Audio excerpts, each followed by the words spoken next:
Back in the chairs again on this Tuesday morning. Paul Ihander with you. Max Goren is here as well. We appreciate all of you taking the next hour and spending it with us. Maybe it's just a slight portion, but I promise you might learn something today.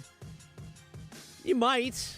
Actually, you know what? You will learn something today. That I can certainly promise. One of you will walk out of this show at some point and go, wow, I did not realize that. I forgot about that, or I'm glad he shared that with me. It's been a month.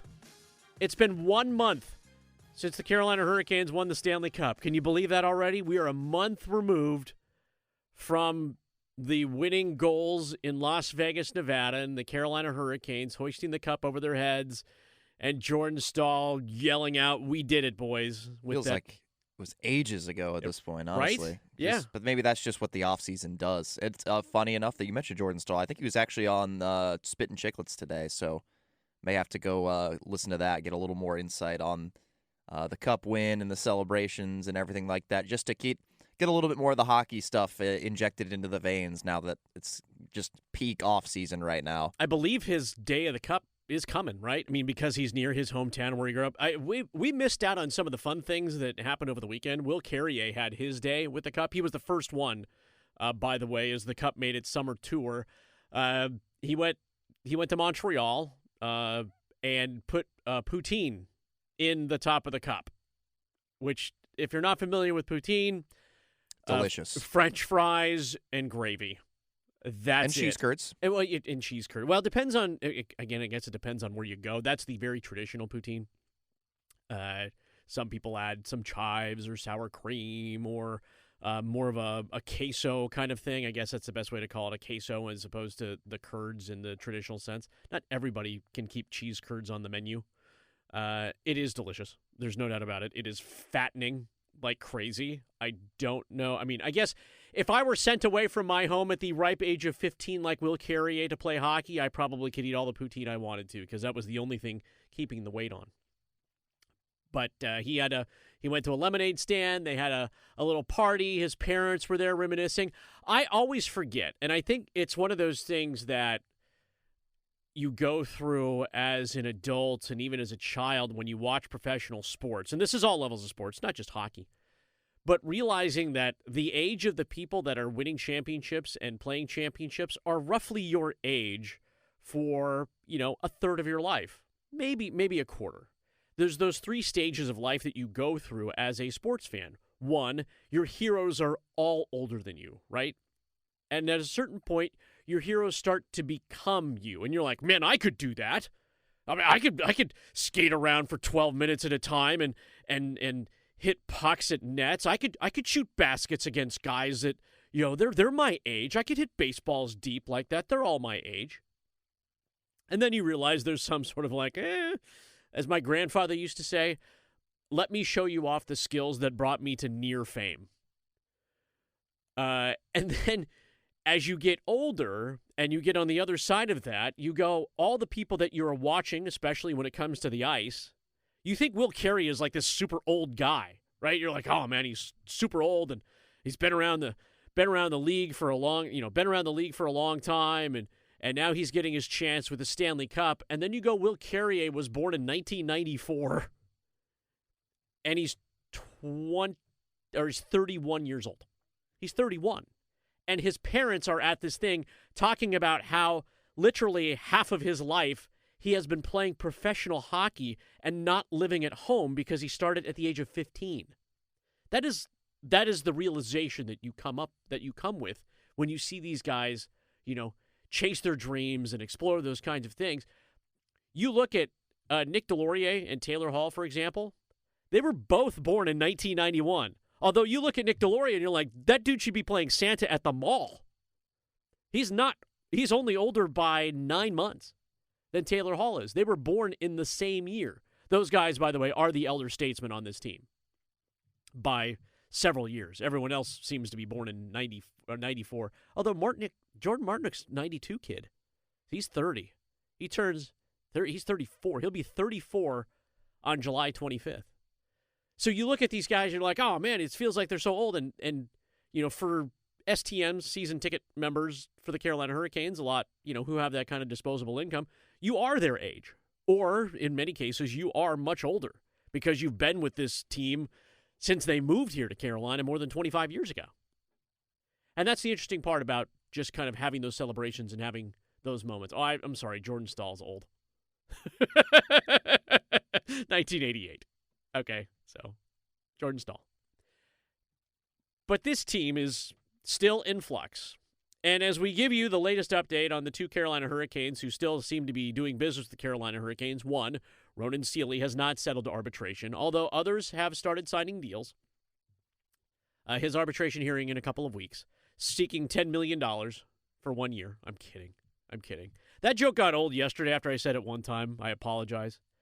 He made $880 last year. He's probably asking for slightly more than $1 million just to get into the conversation of like, hey, I made $1 million in the NHL 1 year. That's probably 1-1, 1-2. The same kind of money that Mike Riley made last year, who is not re-signing with the Carolina Hurricanes, at least as far as we know. That's the one piece of business. The other piece of business is the update on Alexander Nikishin. There isn't one. Nothing has happened on that front. But it's even less of an update than it ever was before, because at least before, like, these insiders would be like teasing information about these trades. Oh, the Rangers were interested. They wanted to send picks. Oh, St. Louis was sniffing around there. Now it's just radio silence, and there's just nothing. I guess there's some push for Boston right now, apparently. That's more than I had even seen. But I right now it's kind of, to me, it's just kind of like knockdown, drag out. Like, we're gonna see this thing out as long as possible. I guess in theory, it's for Carolina, they're hoping that maybe he comes off whatever contract demands are holding this up, or maybe they're waiting for the offers maybe to become more enticing. I'm not sure, but there's just really a lack of any sort of news in terms of that situation lately, which is a little odd to me. But it's gonna have to resolve itself at some point. Camp starts in 2 months. Yeah, he's gonna play hockey at some point, so and it's gonna have to be for someone. So there has to be a resolution at some point. I guess there's no urgency right now in the middle of the offseason when there's nothing going on, but at some point you'd hope to get some kind of update. I don't really remember when was like because we've talked about how this kind of mirrors somewhat the Natchez contract situation from a couple of years ago, where he ended up signing a bridge deal. When was that signed that eventually they came to that agreement on that 2-year deal? It felt like it was kind of late in the summer when they ended up landing on that. Great question. That one I'm gonna have to dig a little bit deeper on that one. We can find that one for you. It does July 29th. Okay, there you go. So it would be 2 weeks from now if they put something together. I'm not sure, though. Is it a bridge deal? So Peyton Krebs yesterday got 4.5 by $4.5 million. I think he had 10 goals last season, maybe 11 goals last season. So we know what the market is mostly for fourth-line forwards at this point, or fourth-line centers. Fourth-line forwards is 4.5, which makes the Jesperi Kotkaniemi contract really palatable right now, as much as people want to send him away and shift him off. It's still a guy that knows the system. I'm defending Jesperi Kotkaniemi as much as I possibly can here. I know it's not my money. I know you don't want that kind of money sitting upstairs, but there's no urgency to do that because you've already got a guy playing for the veteran minimum who's going to shift in and shift out of lineups in Nick Delorier, and you got to figure out what to do with Seth Jarvis' spot for about 3 months here as he recovers from that shoulder surgery. Eric Tulsky has... I want to get inside his head a little bit, but again, the man's kind of a genius. Eric freaking Tulsky, the man with many patents. I don't have any patents, by the way, just to put that one out there. There's something you learned today. I have no patents. None. Max, do you have any patents? I can't imagine that you have any patents, but you could. Surprise me. I do not. You do not. I wish I could surprise you, but okay. I don't. So of the collective people in this room, we do not have as many patents as Eric Tulsky. That's kind of like that picture that you take. Like, if you ever get that picture with Jordan Stahl and you write underneath it, one of us is a 2-time cup. Between us, we have 2 Stanley Cups. And 18 years in the NHL. Yeah, like me and Tom Brady have 7 Super Bowls. Right. That's the photo that you take. So, Eric Tulsky, does he have actual work to do? Yeah, I mean, there's some business that needs to be done. A lot has been thought of, like, if Carolina Hurricanes are still, as Elliot Friedman said a week ago, are big game hunting still, are looking for some sort of difference maker or whatnot. Like, what's the best?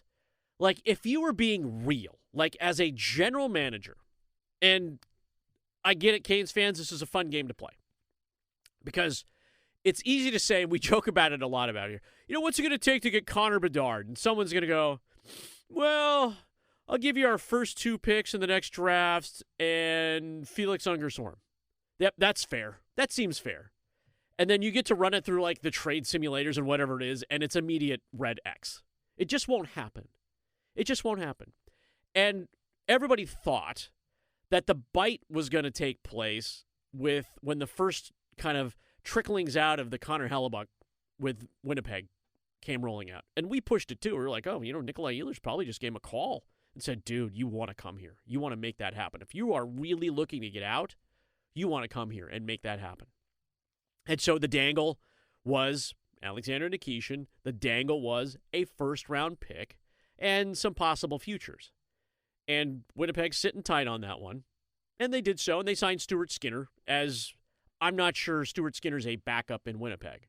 I think Stuart Skinner, who has the same agent as Connor Hellebuck, will end up starting there. And I think they understand that there is a move that will be made, has yet to be made, and everyone's just kind of retreating to the cabin, right, to the lake house and going, is this something that we want to do? We have plenty of time to make it happen. It's not like guys are going to get hurt unless they go like sandboarding or get on a jet ski or something and do something silly in the offseason. It just won't happen. The guys that, cut coconuts open with chainsaws, yeah, that's on you. Don't do stupid stuff.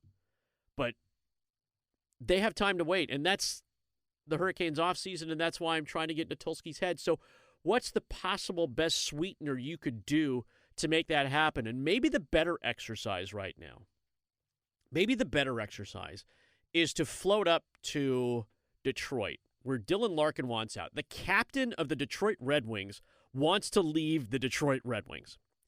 What is the best possible trade that the Carolina Hurricanes could offer? What's the best possible offer they could put in front of Detroit, knowing what Detroit wants and knowing what you want to get in return, which is a center on a reasonable contract considering where the money is going these days? Yeah, that kind of... that's the one. Like a swap centered around Nikishin and Larkin is something that I've mentioned before that I think would make sense. But the only thing that gives me kind of pause on that is I feel like Detroit would want some kind of centerman back in return, because without Dylan Larkin, their center depth is really weak. It is not pretty. Yeah, it strips them away from any sort of puck handling. Yeah, you take him away, the centers they have left, and this is just according to Daily Face-Off, is Andrew Kopp, Marco Kasper, and JT Compher, which those are solid players, but at best you're talking about middle sixers and more likely bottom six centers there. So they'd be fully without a top-line center on that team that hasn't been in the playoffs in 10 years and have been trying to get back forever.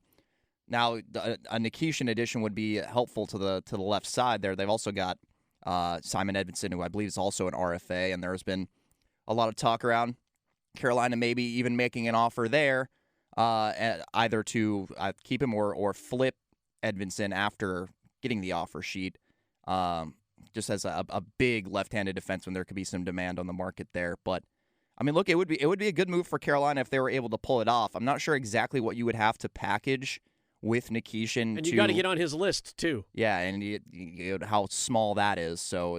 But if I were him and I haven't been to the playoffs my whole career and I'm looking at Carolina, who just won the Stanley Cup, I'd be like, well, that seems like as good of a destination as any, other than obviously he wouldn't be like the number one option, but it depends on whether or not that's what he prioritizes versus trying to win. I know it's kind of the opposite in the rumors as to why Nikishin could be looking to go elsewhere, because he wants more of a role despite the fact that they just won the Stanley Cup. So, look, again, it makes sense in theory, but I just don't know if Carolina has the pieces to send back that would make it make sense, because it seems like Steve Yzerman is very principled in if it's not the right deal, they're not going to trade him. And they're fine with holding on to Dylan Larkin because he's under contract for 5 more years. It's also at a pretty reasonable number as well. So I don't think they're too desperate to make that move quickly.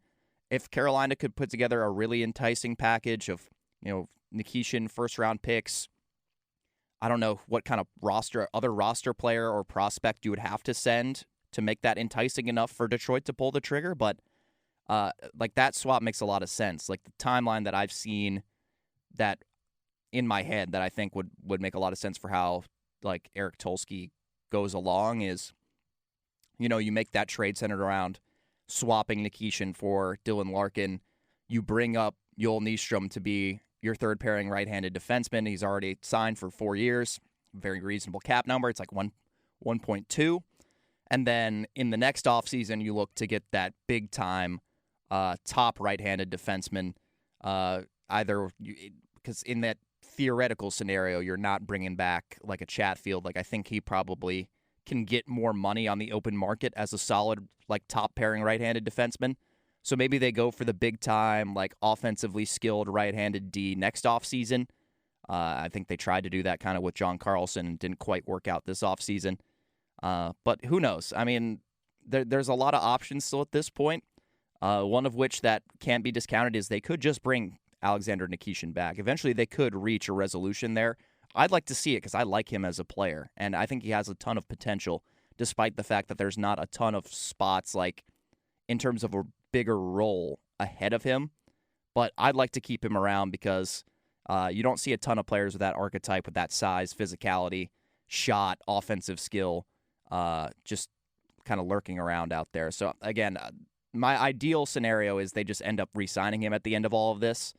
But I don't know. I think the fact that it's gone on this long doesn't make me feel great. But just to loop it back to earlier, though, like that Natchez Bridge deal from a couple years ago got signed at the end of July. So clearly there's time to work something out and maybe get this done without having to go the trade route. There you go. Everybody learning something this morning. So there's the latest. Is it an offer? Is it something that they're going to have to sit on? Only the Canes will know, and they're on tour right now with the Cup, so they're in no hurry to make things happen. Again, the roster's fairly set. You're just trying to find some spots for Seth Jarvis, and yes, Nikishin does need to sign a new contract if it's about to happen. This has been pushing now. We're a month out. We're a month out from the Canes hoisting that Stanley Cup in Las Vegas.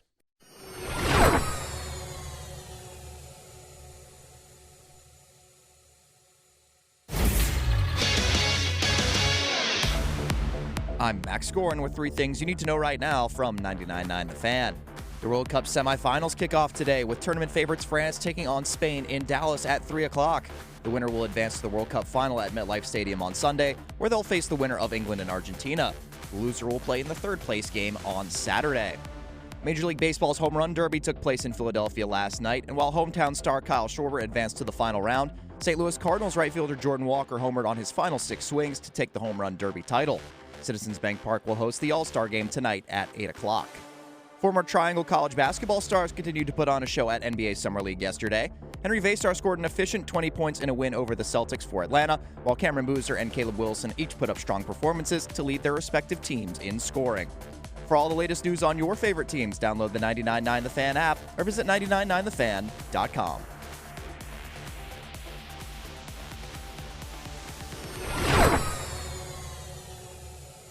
Again, you're going to learn something today on this show. And that's Max with the update. Paul Ihander with you. It's Bastille Day in France. Like, if you thought nothing was going to get done in France today, today's that day. Dang, so there feels like they're going to win. Like, if that's the case. Yeah, I'm like, if the stars were supposed to align the way they were supposed to align. That's like if we played on July 4th. Correct. This is Team USA on July 4th. This is Team Canada on July 1st. And Canada does Thanksgiving October 1, which is, fine, whatever, enjoy that. Yeah, it's Bastille Day in France. Like, if there's not boy, if you're just trying to find ways just to nudge France into the World Cup final, today would be that day. And I don't think Spain is as much of an underdog as people want them to believe. Spain's going to try to park the bus against a French attack. There's no doubt about it. And that's the weirdest thing to say. The French are not going to surrender. And let's just play to the stereotype, shall we? Let's just play to the stereotype and enjoy it for what it is. Enjoy it for what it is. Kylian Mbappe should score 5 goals tonight. today, this afternoon, he should score 5 goals. Lamine Yamal should score 5 goals. Dembele should score 5 goals. Like, I hope that this doesn't turn into an absolute just defensive shutdown showdown. I want to see skilled players make skilled plays. Yeah. I mean, like, pick the corners hard. Look, Spain hasn't, they've only given up 1 goal the entire tournament. Right. So clearly they have found success in a defensive style of play. And they're going to, I assume, try to really ratchet that up against, I think pretty much objectively, like the most talented squad in the tournament. And they're like the front 3 for France is insane. You got Mbappe, who is just an absolute record setter, unbelievable. Ousmane Dembele, incredible. Michael Olise, like they have so much talent offensively. Like Spain may just get even more stuck in and commit to that kind of bit and maybe just try to steal one on the counterattack. I mean, the last couple of games for them, they've gotten the winner late in the game, either right before stoppage time or in stoppage time in the case of the Portugal match. It could end up being a gritty one, a lot of back and forth in the midfield, and maybe not a lot of shots. Or maybe France can break through early, and then Spain will have to kind of get out of their defensive shell and really try to push for some offense, which I guess is kind of what we're hoping for. So we can see it absolutely open up a little bit more rather than be kind of a park the bus type of deal. French have been stingy too. French have only given up 2 goals. Yeah, 2. But their offense is so much more explosive that you kind of notice it a little bit more. I mean, I think it kind of goes back to, like, you think about Spain's first match when they drew the 0-0 with Cape Verde, and what a crazy result that was. Meanwhile, France has really had almost no issue with pretty much anybody they've faced so far. They have looked like an absolute well-oiled machine. So, I mean, there's potential for it to be a really good one. I mean, there's some good offensive talent in terms of Spain as well. Obviously, they've got Lamine Yamal, who hasn't really broken through a ton in terms of scoring in this tournament, but I mean, he's definitely one of the best, best players in that league, in La Liga, already at age 19. So I think maybe the best is still yet to come for him in this tournament, and hopefully it's all on full display tonight, or I guess this afternoon. And some people are upset about it being at 3:00, and I get it. It's not for you. Yeah, it's not for you. One, it appeals to the international audience and the countries that are actually playing in this game. But I don't mind a 3:00 game. And if you're working a more traditional 9 to 5, you can pull up another window in that browser, and nobody's going to notice. True. If you were in the cubicle farm, trust me, a small little thing while you're on that 4:00 Zoom call that you didn't want to be on, you'll be just fine. You'll be just fine. It's going to be a banger, for sure. I really hope that it really gets to showcase some of the French players. They're athletic is the worst way to describe them. I think it's an understatement how well France plays. They seem destined. Well, it's athletic and skilled and this and that. Just scratches it. So look, they're tough to stop, and especially on Bastille Day. Exactly. They got a lot in their favor right now. So come on. What is it? 9 o'clock? I think it's a 5-hour difference, maybe. So 8 p.m. prime time there, right after dinner. Yeah, nothing's getting done in Paris today. Nothing.